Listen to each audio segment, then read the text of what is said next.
Imagine thousands of mourners weeping over a royal shroud in the jagged mountains outside Córdoba. Right, with religious leaders reciting these incredibly somber funeral prayers. Yeah, exactly. The political elite are all there, bowing their heads. I mean, it's this massive, highly orchestrated state event mourning the tragic death of the caliph.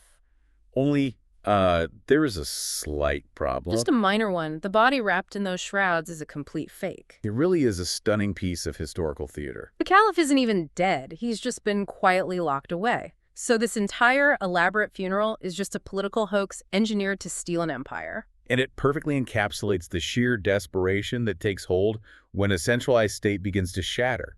Because, when a superpower collapses, the people left in the wreckage will do almost anything to claim a shred of legitimacy. Up to and including faking a royal funeral. Exactly. Welcome to today's deep dive. We are taking you into the muddy waters of the Islamic West, spanning roughly from the 11th to the 15th centuries. Yeah, it's a fascinating era. It really is. If you've ever wondered how a seemingly invincible superpower can disintegrate almost overnight, or how ideological purity movements can suddenly surge from the harsh fringes of the world to swallow entire metropolises, well, you are in the right place. And we are working with an incredibly rich stack of source material today.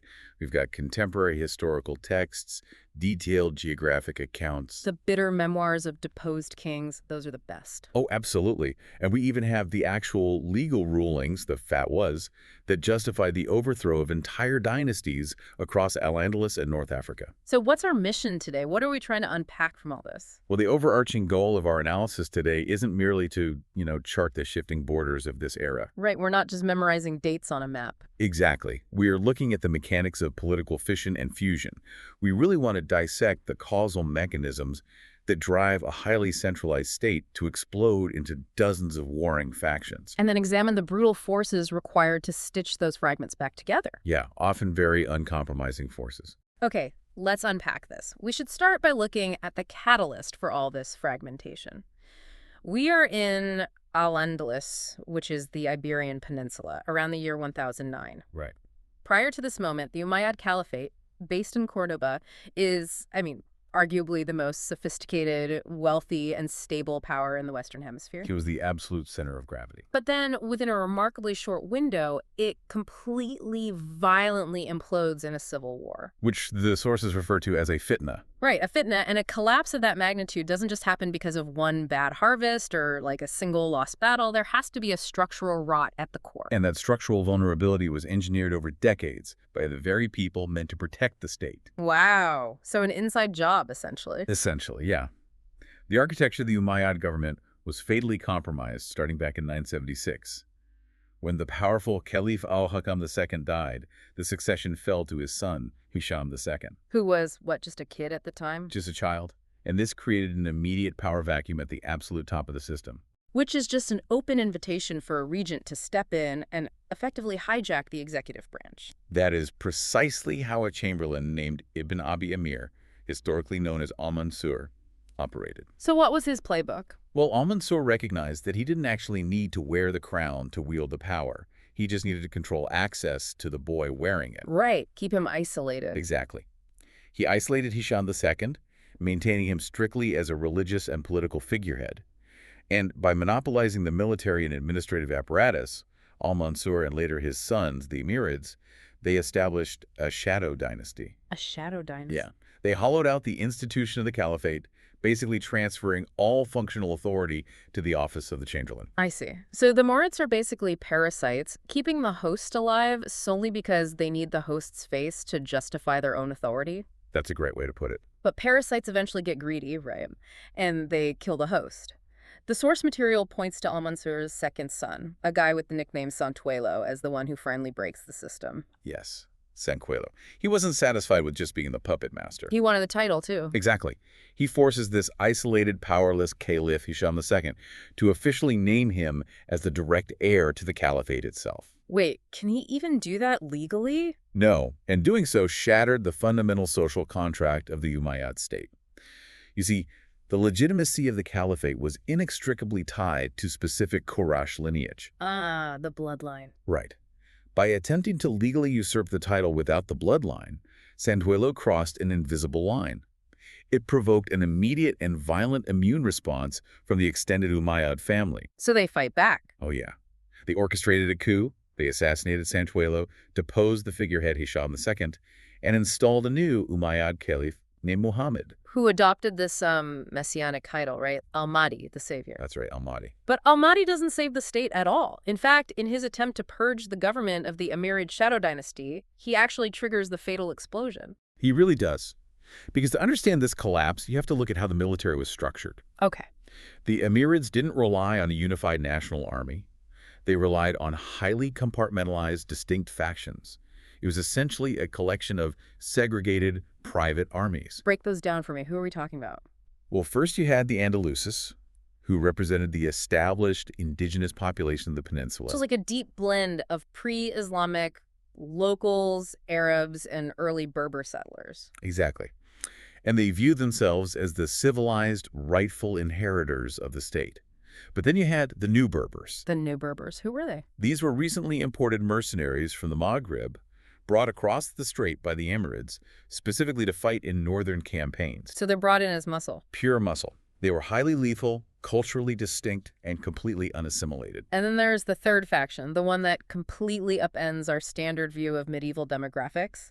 The Slavs, or the Sakalaba? Yes, the Sakalaba. I mean, we are talking about thousands of military personnel of European descent operating at the highest levels of Islamic Spain. How does that happen? The mechanics of the Sakalaba system reveal a great deal about the paranoia of centralized power. These were individuals captured or purchased from Eastern and Central Europe, often subjected to castration, and brought all the way to Córdoba. That is just wild to think about. It is. But because they had no local family ties, no tribal loyalties, and no independent wealth, their entire existence and status depended directly on the favor of the sovereign. Oh, I see. So they're perfectly loyal because they have nothing else.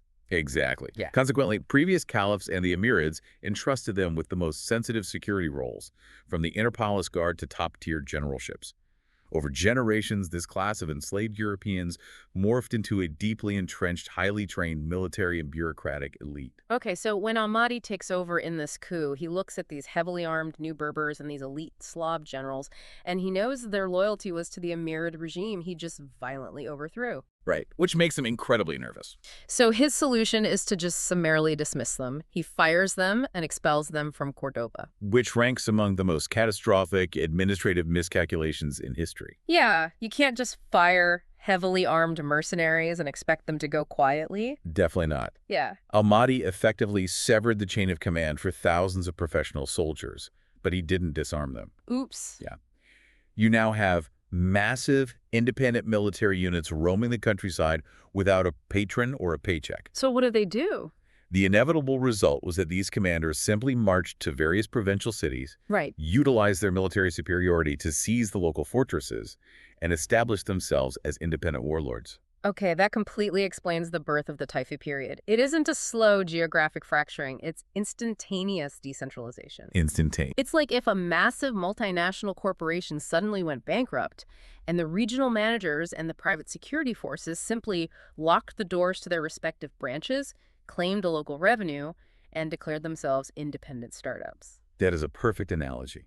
The map of al-Andalus shatters into dozens of these microstates, places you've probably heard of, like Seville, Saragossa, Toledo, Granada. And the terminology used by the sources here is super interesting, right? They call them taifas. Yes, the contemporary Arabic writers refer to these states as taifas. And in the framework of Islamic political philosophy, the ultimate ideal is the ummah.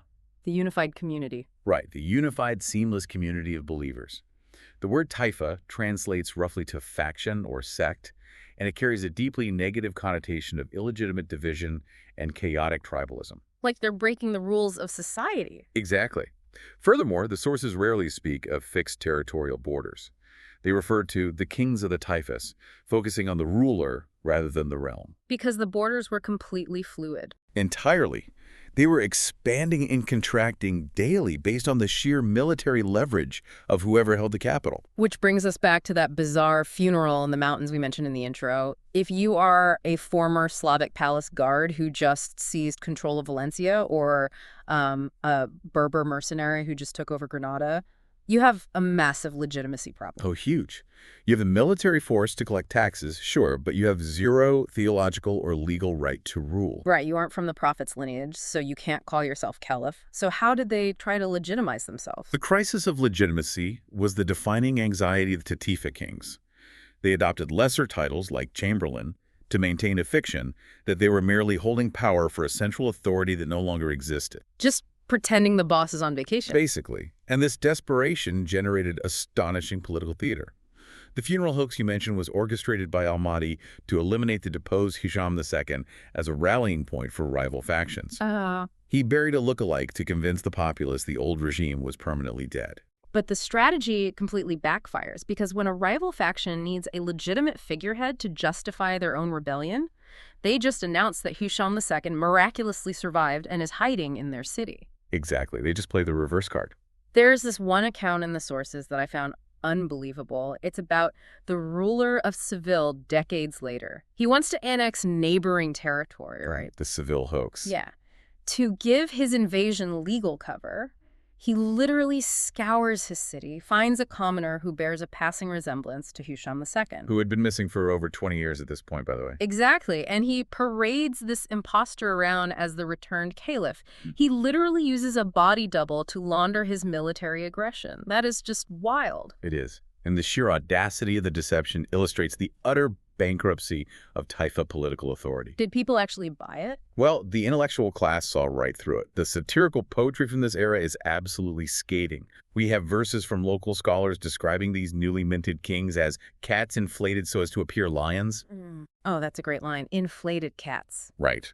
They were minting debased, low-quality currency to project economic power they didn't have, and fabricating royal edicts to project legal power they didn't possess. So, if you're a civilian living in Córdoba or Seville during this, I mean, it must feel like you're trapped in a perpetual gang war run by counterfeiters. A very dangerous gang war, yeah. And while these inflated cats are busy parading body doubles around and fighting over border towns, they are completely ignoring the massive, highly organized threat building just to the north. The Christian kingdoms. Exactly.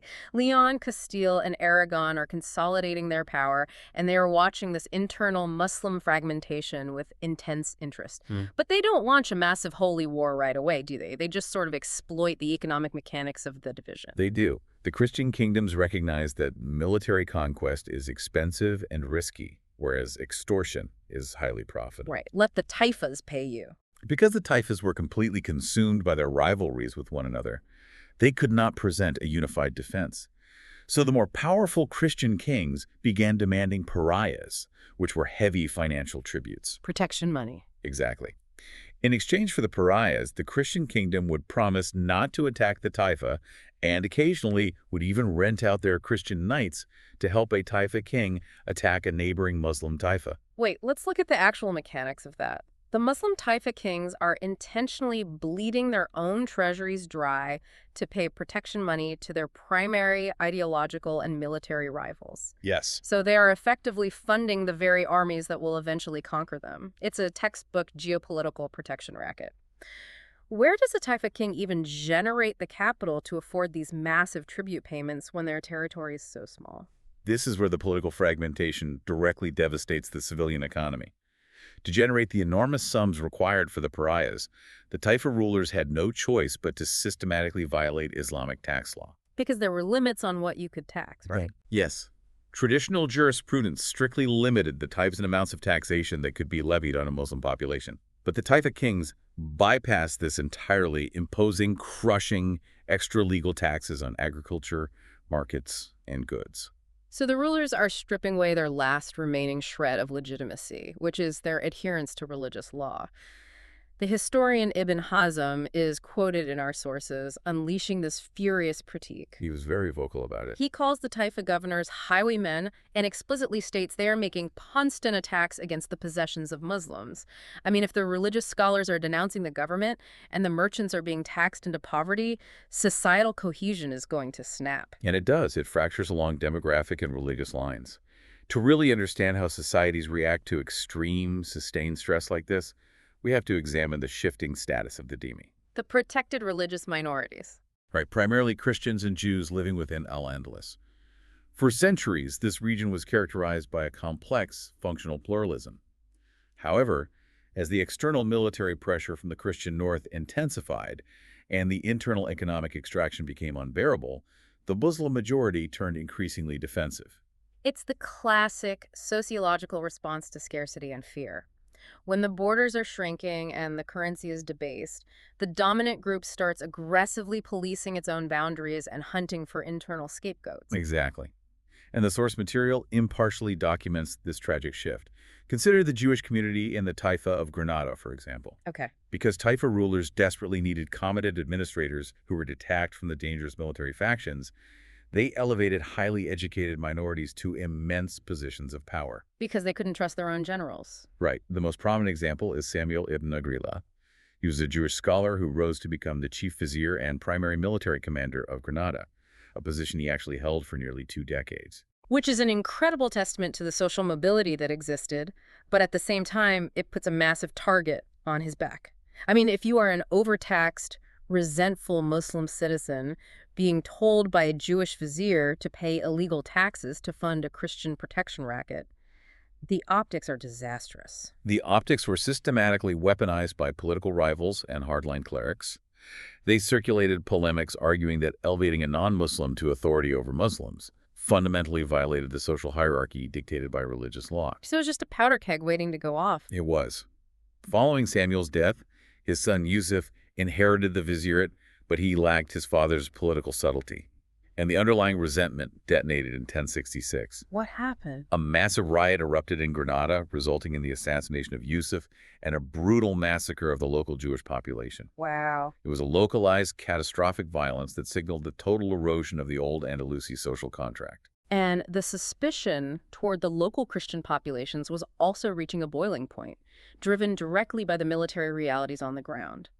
Because the Christian kingdoms weren't just collecting protection money anymore, they were actively seizing massive strategic assets. Yes, the dynamic was shifting from extortion to conquest. Right. In 1085, Alfonso VI the Castile captures Toledo. And this isn't just a border skirmish. Toledo is the ancient, heavily fortified heart of the peninsula. Its loss sends an absolute shockwave of existential terror through the remaining Taifas. The fall of Toledo fundamentally altered the internal security calculus regarding the Andalusi Christians, who were known as the Mozarabs. The Muslim authorities began viewing their Christian neighbors not as protected subjects, but as an active fifth column. A threat from the inside. Exactly. This paranoia is explicitly detailed in the memoirs of Abdallah, the Zirid ruler of Granada. He writes about his decision to forcibly evacuate the local Christian population from a sensitive border region. How does he justify that? He justifies it by stating they were incapable of intriguing with anyone once removed. He genuinely believed they were transmitting intelligence to the advancing northern armies. A fear that was essentially validated a few decades later. The sources detail this incredible military maneuver in 1125, where King Alfonso I of Aragon launches a deep penetration raid entirely through Muslim territory. It was a massive operation. Yeah, he operates behind enemy lines for 15 months. I mean, you have to think about the logistics of that. Feeding an army for over a year while marching all the way to the Mediterranean coast and back. It completely proves that Taifas had zero capacity for territorial defense. Right. But more importantly, when Alfonso marched back north, he took thousands of local Andalusi Christians with him to repopulate his own conquered lands. And that event cemented the narrative of Christian betrayal in the minds of the Andalusi elite. So what was the reaction? The reaction was swift and structurally devastating. In 1126, a prominent religious judge named Ibn Rushd. Wait, is that the famous philosopher Averroes? It's his grandfather, actually. Oh, got it. He issued a formal fatwa demanding the mass deportation of Christians from the major southern cities of Granada, Córdoba, and Seville. They were systematically uprooted, loaded onto vessels, and exiled across the strait to the Maghrib. Wow. If you step back and look at al-Andalus at this moment, it is a society in terminal decline. The rulers are corrupt, the treasury is empty, the intellectuals are furious, the religious minorities are being slaughtered or deported, and the Christian armies are permanently camped on their borders. The internal mechanisms of the state have completely failed. They need an external savior. And that savior was currently being forged in an environment that could not have been more different from the lush, cosmopolitan, decaying cities of Spain. Okay, where are we going? We have to shift our focus across the Strait of Gibraltar, deep into the harsh, unforgiving geography between the Dra Valley and the Niger River to examine the rise of the Sanhaja Berber tribes. The geographic and cultural whiplash here is fascinating. I mean, we are looking at the memoirs of the geographer al-Bakri, written in 1068, detailing the lives of tribes like the Lamtuna and the Judala. Yes. He refers to them as the Mulethemin, the people of the veil, because the men constantly covered their faces to protect against the Saharan environment. A very distinct cultural marker. And he emphasizes that they are purely nomadic. Their wealth is entirely mobile, just flocks and camels. And he specifically notes that many of them would live their entire lives without ever tasting bread. Right. They sustain themselves entirely on meat and milk unless a merchant happened to bring flour across the desert. I mean, zero bread their entire lives. That's intense. It is, but understanding their material reality is crucial to understanding their eventual military dominance. Yeah. A society that survives on meat and milk in the deep Sahara possesses an inherent, extreme logistical mobility. Because they're not tied down. Exactly. They do not rely on fixed agricultural infrastructure that can be besieged or burned. Their religious practice, prior to the 11th century, was similarly unstructured.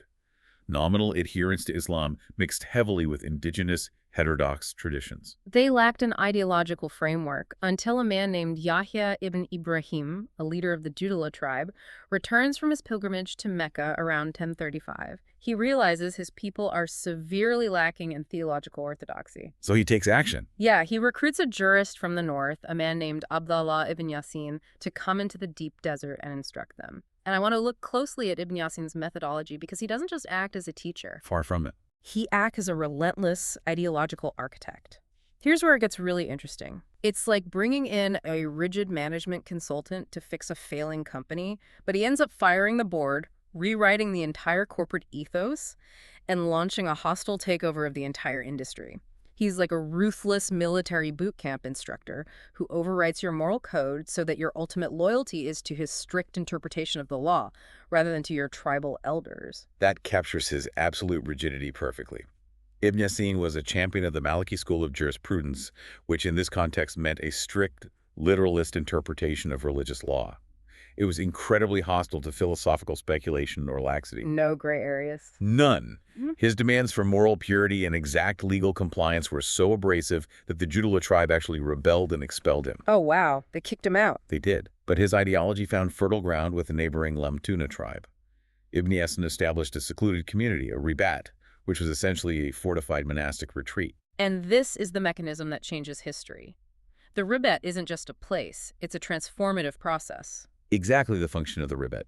It systematically stripped away pre-existing tribal affiliations and replaced them with a unified, overriding identity based on religious zeal and rigorous martial discipline. So they're building an army. A holy army.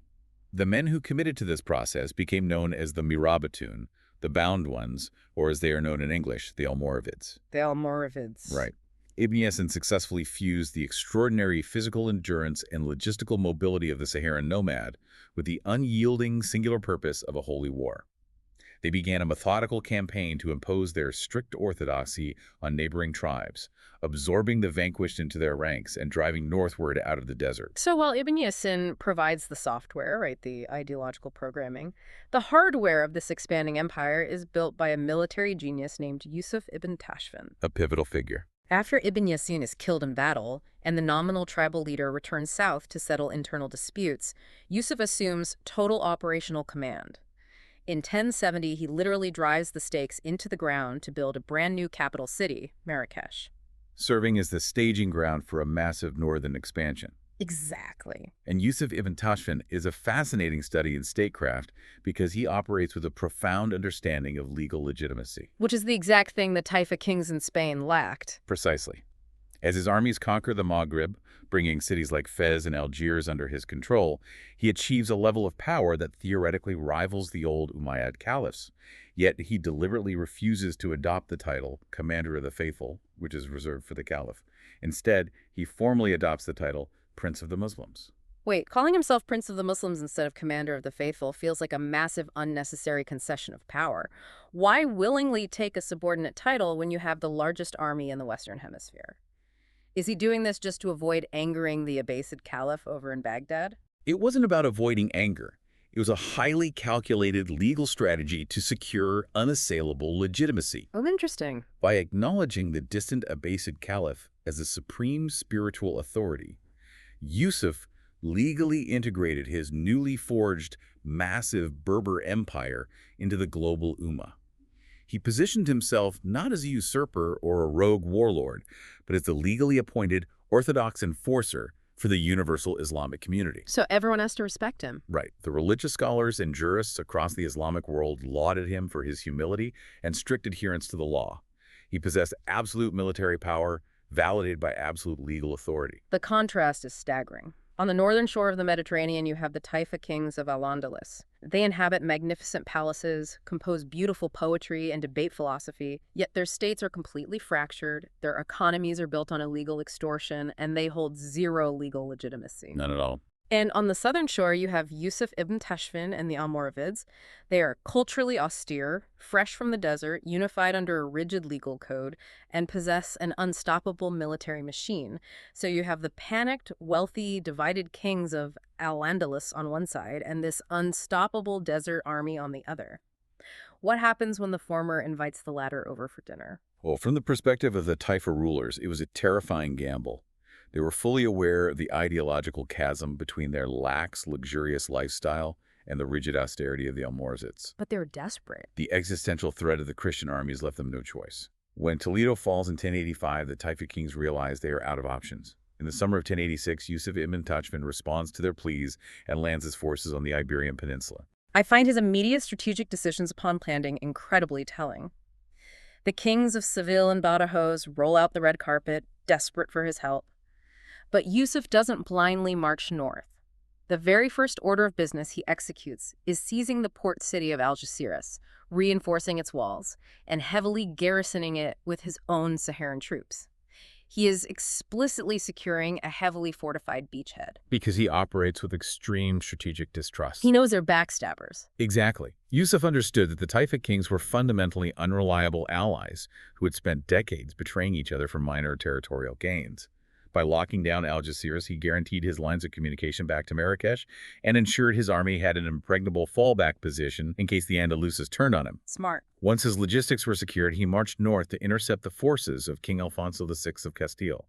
The armies collided at the Battle of Zalaca in October 1086. And the Almoravid military tactics just completely overwhelmed the Christian forces. The source text describes a catastrophic, crushing defeat for Alfonso VI. It was a rout. The Almoravids employ massed infantry, tight phalanxes, and the terrifying use of massed drums that completely spooked the Christian cavalry. It's a monumental victory that temporarily halts the Christian advance. But Yusuf doesn't capitalize on it to expand his own territory right then. He simply packs up his army and returns to North Africa. Why? He had to manage his vast, newly acquired empire in the Maghrib.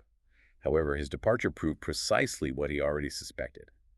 The Taifa kings were structurally incapable of reform. So they went right back to their old habits. The moment the Almoravid threat was gone, the Andalusi rulers reverted entirely to their previous behavior. They resumed their bitter infighting, reinstated the illegal taxation to fund their extravagant courts, and failed to secure their northern borders. Which just allows the Christian forces to quickly recover and resume their offensive pressure. It's an addiction to a broken system. It really is. 2 years later, they are begging Yusuf to come back and save them again. And he does, briefly lifting a siege, but it's clear his patience is wearing incredibly thin. When Yusuf crosses the strait for the third time in 1090, the entire strategic paradigm has shifted. He isn't coming as an allied mercenary anymore. He's coming as a conqueror. Yes. And true to his meticulous nature, he doesn't just invade, he brings a mountain of legal paperwork with him. The annexation of al-Andalus by the Almoravids was an incredibly legalistic process.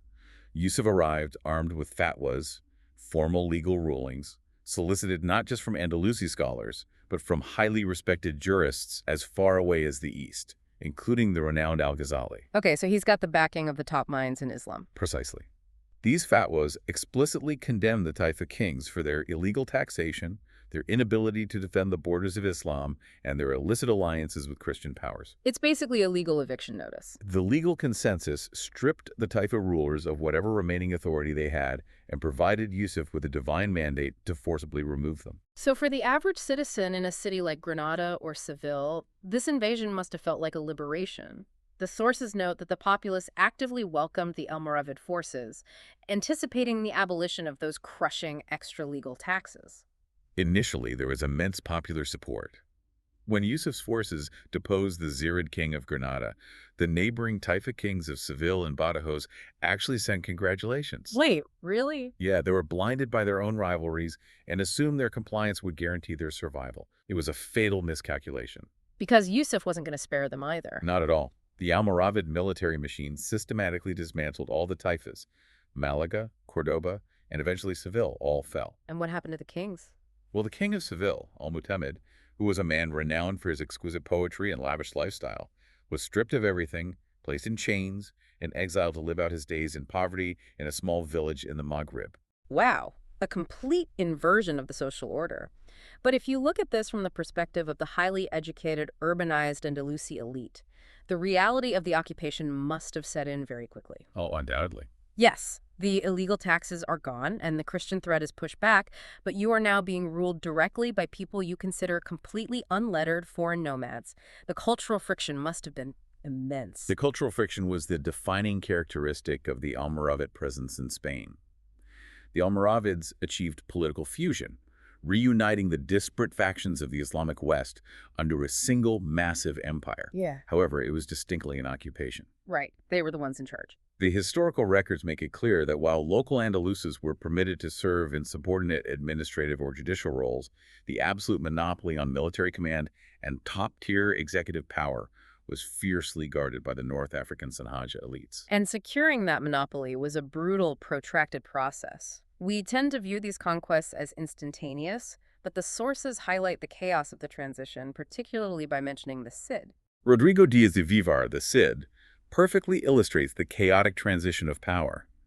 While the Almoravids were systematically annexing the southern and central Taifas, the Cid, operating as an independent Christian warlord, managed to capture the vital eastern coastal city of Valencia in 1094. Right in the middle of all this. Right. He successfully defended it against massive Almoravid counterattacks, ruling it as his own personal domain until his death. It demonstrates that the Almoravid consolidation was fiercely contested and took years of sustained warfare to finalize. They do eventually secure the peninsula, reclaiming Valencia and pushing back the northern kingdoms. Under Yusuf's son, Ali ibn Yusuf, the empire reaches its maximum territorial extent. But this is where the historical cycle relentlessly repeats itself. As it always does. The system that was robust enough to conquer an empire proved entirely ill-suited to govern it over the long term. The wheels begin to come off the Almoravid machine. Because the erosion of the Almoravid state is fundamentally a sociological issue. You have two vastly different societies forcibly welded together. Right, the urban versus the nomad. Andalusi society was heavily urbanized, focused on commerce and culture, and highly demilitarized. They had essentially outsourced their defense entirely to the Almoravid garrisons. Conversely, the Christian kingdoms to the north were, as contemporary observers noted, societies organized entirely for war. So they're just constantly pushing. The relentless compounding pressure from the Christian north required constant military mobilization, which began to grind the Almoravid war machine down. And the cracks in the armor become glaringly visible by the 1120s. The sources highlight a devastating military defeat for the Almoravids at Calera in 1129. When your entire justification for occupying a foreign country is that you provide invincible security, a major battlefield loss destroys your political capital. That's the danger of being the protector. Exactly.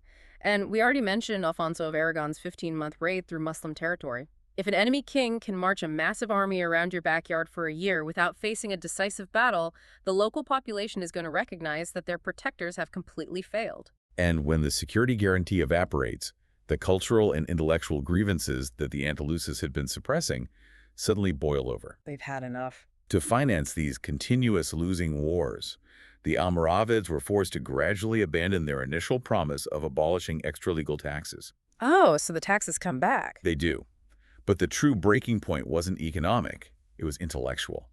The Almoravids adhered to an incredibly rigid, literalist interpretation of Mālikī law, which made them deeply suspicious of any theological speculation, mysticism, or philosophical inquiry. Which are the very things the Andalusi intellectual elite prized. Exactly. And the flashpoint for this intellectual suppression happens in 1109, right in the streets of Córdoba, where the Almoravid authorities orchestrate a public book burning of the works of al-Ghazali. Yes, a very public display. Why specifically target al-Ghazali? Why does burning a theological text trigger a political collapse? Well, al-Ghazali was one of the most brilliant minds of the Islamic world, and his works, particularly the revival of the religious sciences, sought to integrate Sufi mysticism and personal spiritual interpretation with orthodox jurisprudence. So a more individualized approach.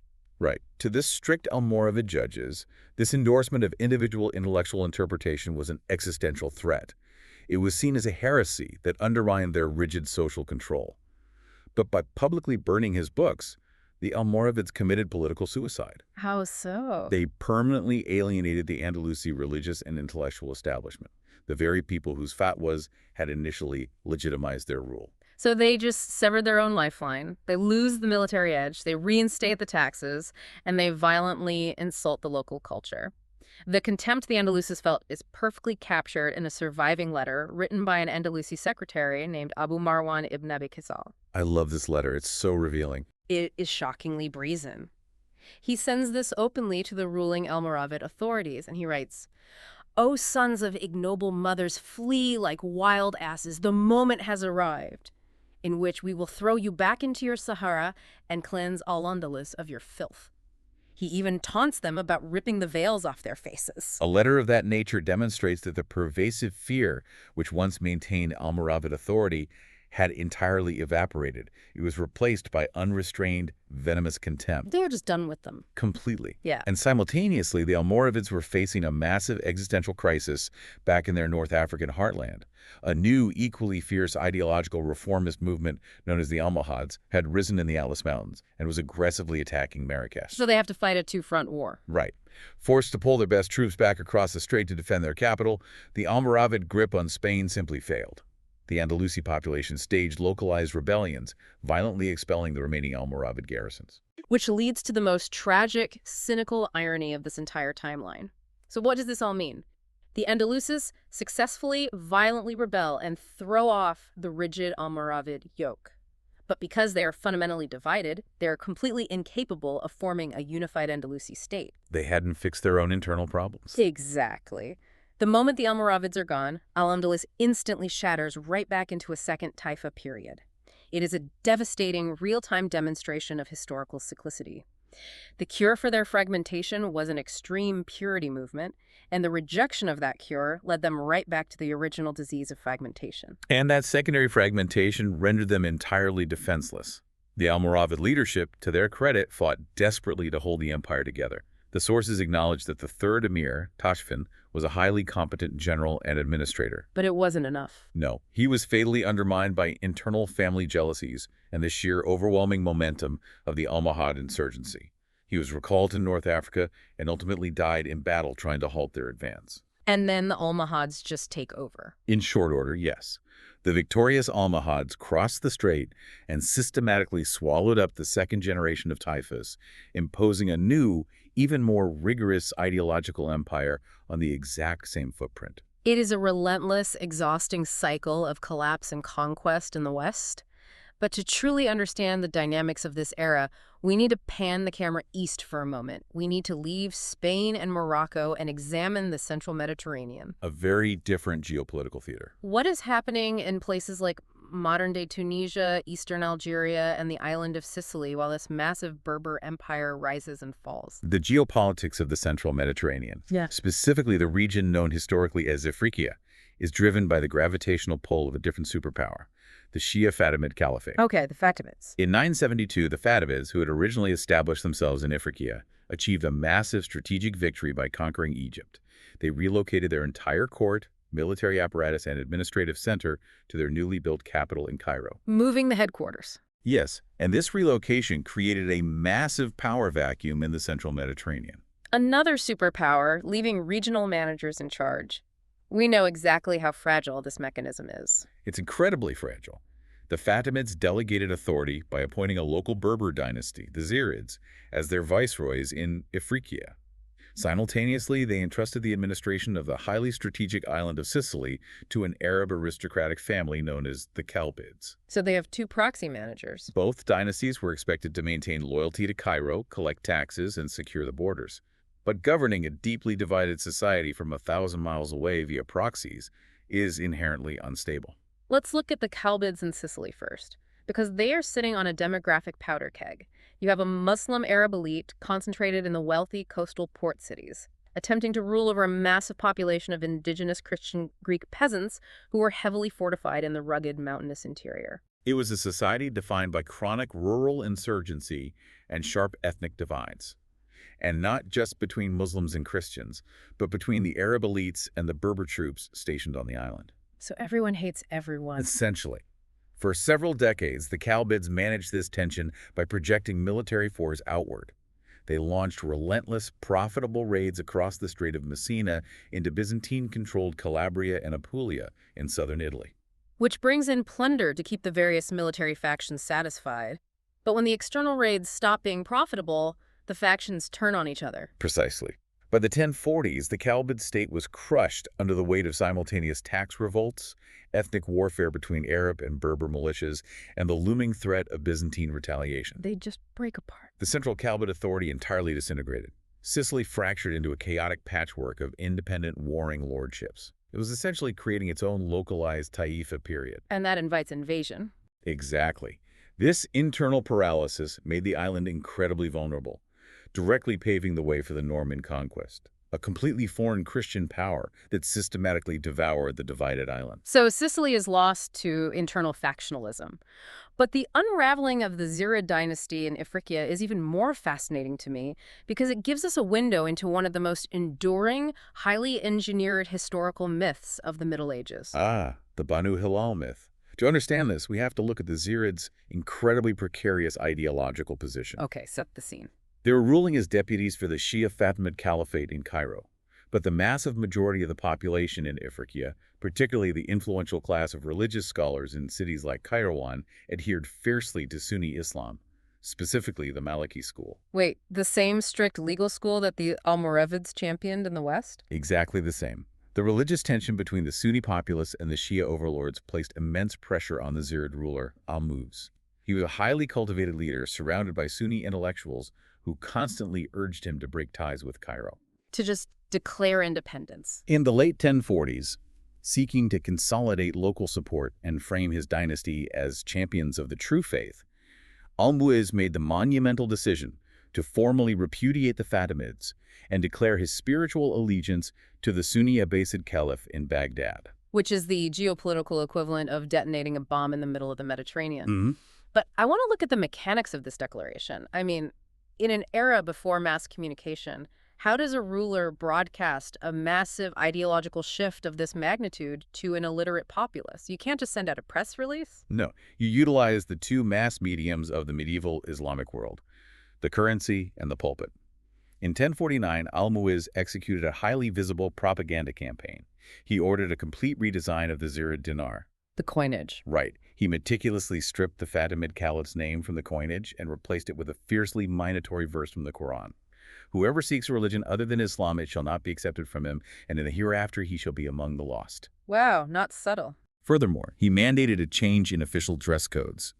The religious functionaries and state officials were ordered to abandon the white garments associated with the Fatimids and adopt black clothing, which was the official dynastic color of the Abbasids. That is an aggressive, unavoidable visual and economic statement. Every time someone buys bread in the market, they're holding a physical declaration of ideological war against Cairo. So how does the Fatimid vizier react to this blatant insubordination? If we rely on the traditional historical narrative, which was heavily shaped centuries later by the brilliant historian Ibn Khaldun, the Fatimid vizier was consumed by a desire for vengeance. So he sends an army. Not a traditional army. According to this narrative, Cairo weaponized human demographics. They allegedly authorized a massive confederation of fierce, nomadic Arab Bedouin tribes, primarily the Banu Hilal and Banu Sulaim, to cross the Nile and migrate westward into Ifriqiya with the explicit mission of annihilating the Zirid state. This is the famous Banu Hilal myth.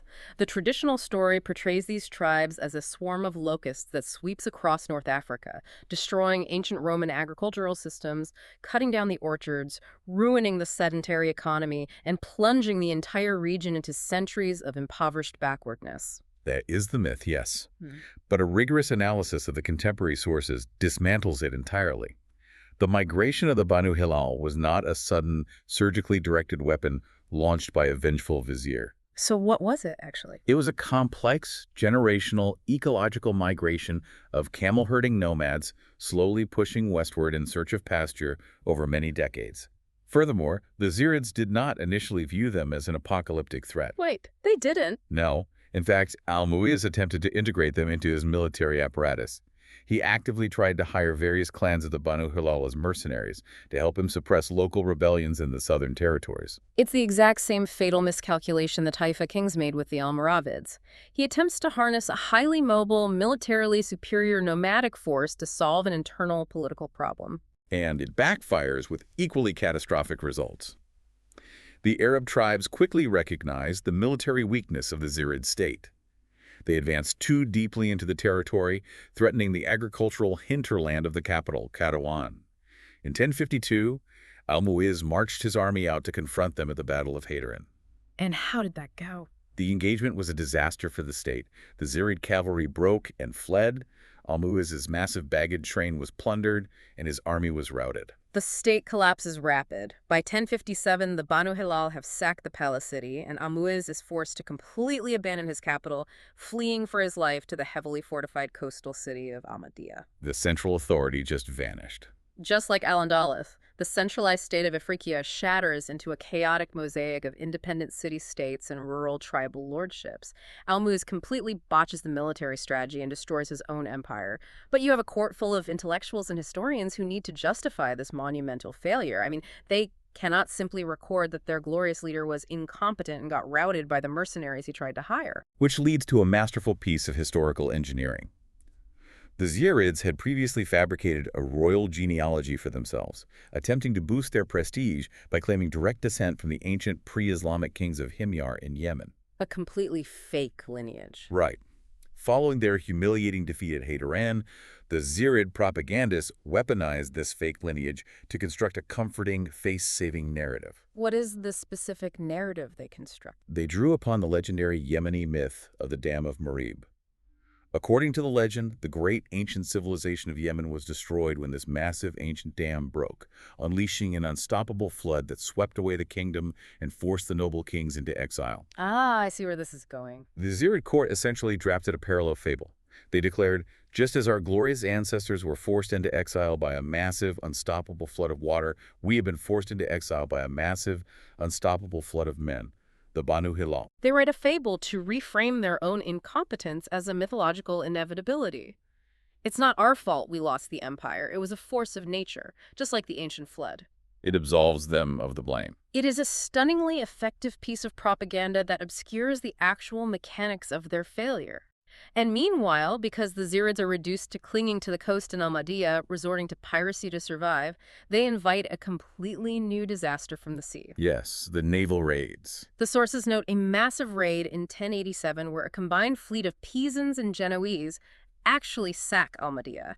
It's a wild, violent precursor to the Crusades, a lethal combination of maritime commercial rivalry, holy war, and sheer plunder. It serves as a perfect summary of the geopolitical reality across the entire Mediterranean during this era. From the Taifas of Spain to the fragmented lordships of Sicily to the shattered state of Ifriqiya, central authority completely evaporated. Power abhors a vacuum. It always does.